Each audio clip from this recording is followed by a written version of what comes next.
All right, here we are at the Terracotta Warriors pit. This is number 1. There's 3 pits in total. This is the largest pit.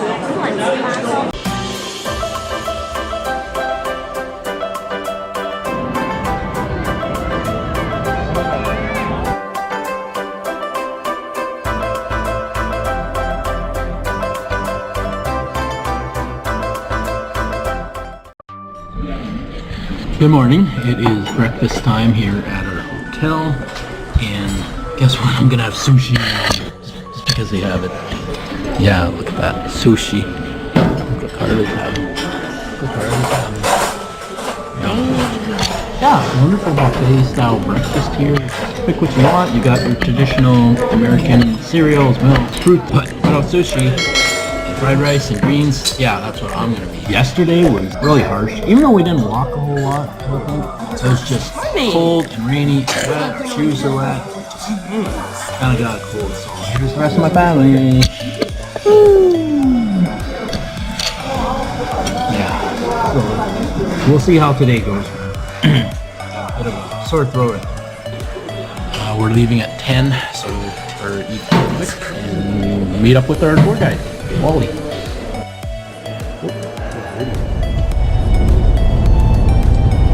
Hey, so we are going to the Terracotta Warriors and horses.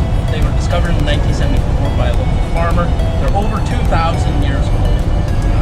Yeah, this is one of the stops that you have to go see if you come to China. It's about 40 kilometers outside the city of Xi-an. Our shuttle is taking us there, and our guide, Wally, back there, he's good.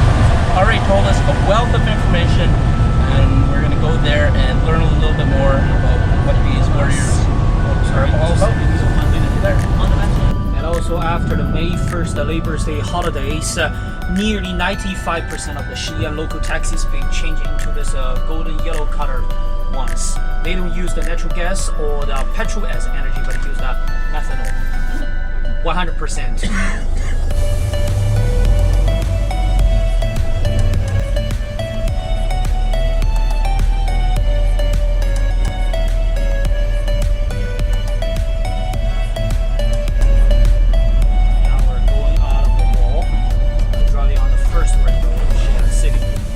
Xi-an Asian City Wall here is the longest and best preserved city defense project in China, at least.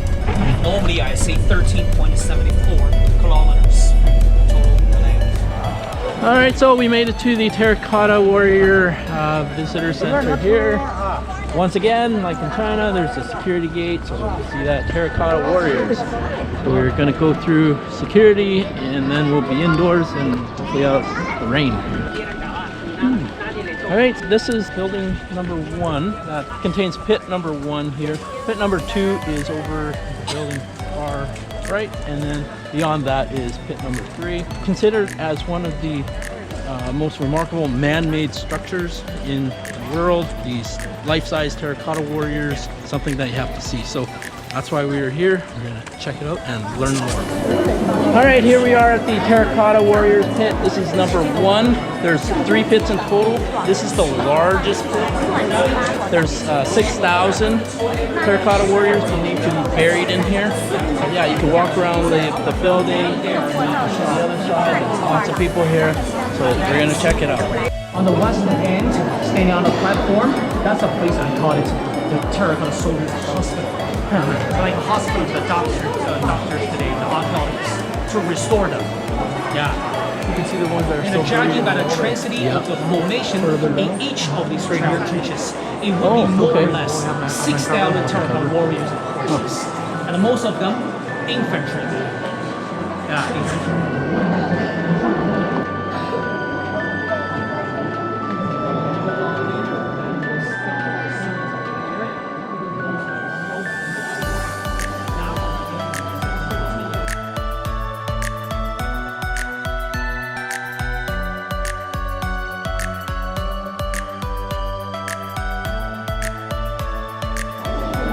All right, we moved over to this side. You can see a much better flanking view of all the soldiers. And that sign where it says Site of the Well is the original location where in 1974 the farmer discovered the remaining pieces of terracotta soldiers, and then reported to the government, and they continued to excavate and do more archaeological research in this area. So that is the original location where they found the first pieces. Find yourself, your own face right here. Because originally, some years ago, my colleagues and also some of my customers, they found that in a museum shop, one of the life-size miniature statue, they said, wow, it looks like me. And they even put my eyeglasses on his face, got a picture, and said that was my ancestor. Yeah. On the character, that is for so their parts to not fall off. That is correct. And they've also glued it together and they want it to set. So they don't want them to fall off in that area. Alright, so you may already know the story about Emperor Qing, who wanted to build these terracotta soldiers in order to protect him in the afterlife when he passes away. And so that's why they were buried with him in his tomb. That's where this location is. Okay, so originally they weren't supposed to be terracotta warriors, and they were supposed to be real soldiers, right? Yes, the real soldiers. But then that catastrophe from way before, they didn't want to relive that, so they ended up helping change his mind and taking the likeness of all the strong soldiers and army personnel and put their face likeness on these soldiers. Wow, she knows a lot more about this than I do. Yes, I do.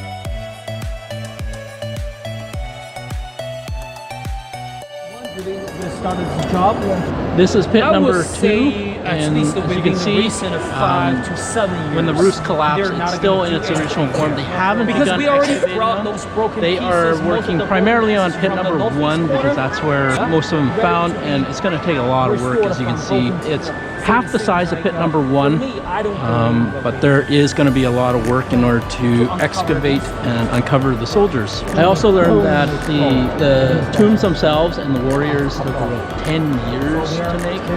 It's not an easy process, it takes a while. Lots of labor, lots of sculptors put a lot of effort into this. Like I said, it's one of those man-made creations that you just have to see because it just takes a lot of work to doing it. So below me here is pit number 3. It's the smaller of the 3 pits. It's about the size of 5,000 square feet.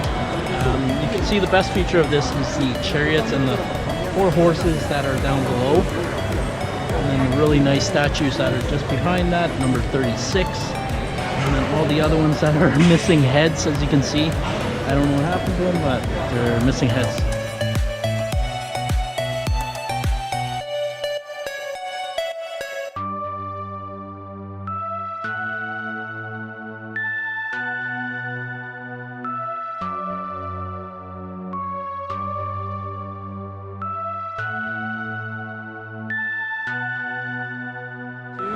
Our tour guide Wally mentioned that on May the 2nd, which was Labor Day holiday, this place was nuts. There was 65,000 people here.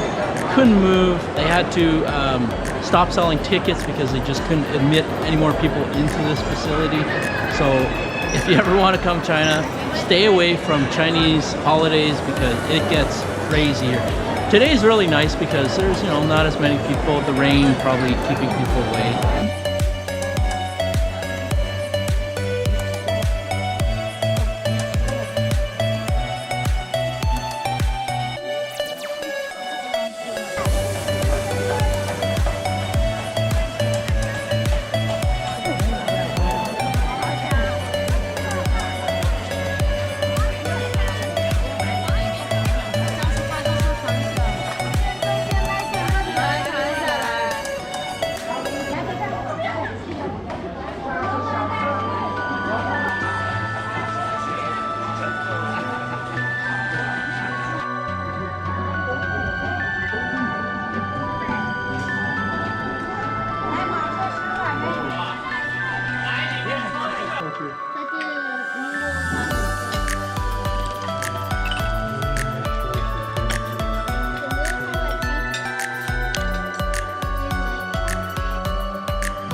So here we are visiting the ancient city wall in Xi-an. This is one of the watchtowers. So anyone that enters from these gates that come in here, the archers are setting up in that direction, and they shoot them down. They're not gonna make it. They're shish kebab. It's like turtles in a bowl. They're just not gonna get out, right? It's the analogy.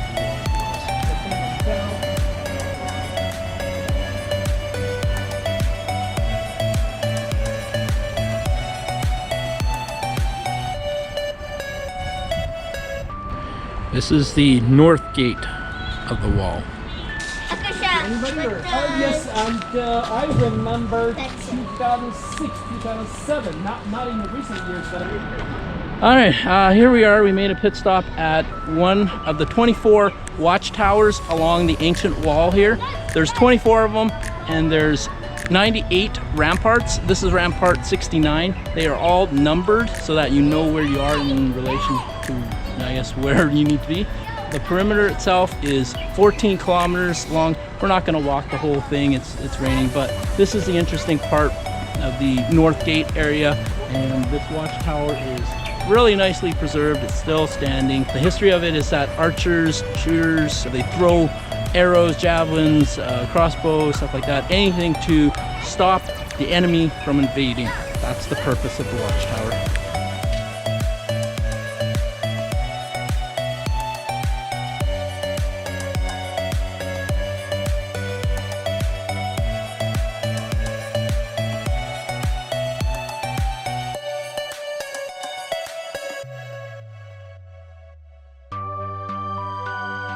Swimming pool. You might need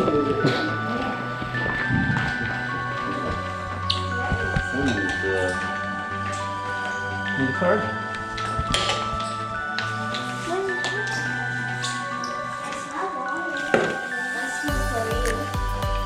Swimming cap.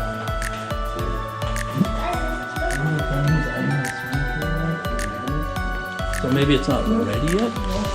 Can we go look? Go look? Okay.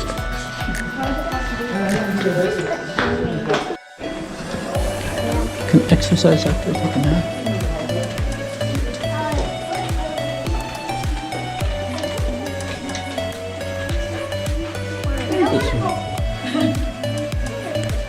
Do you follow us?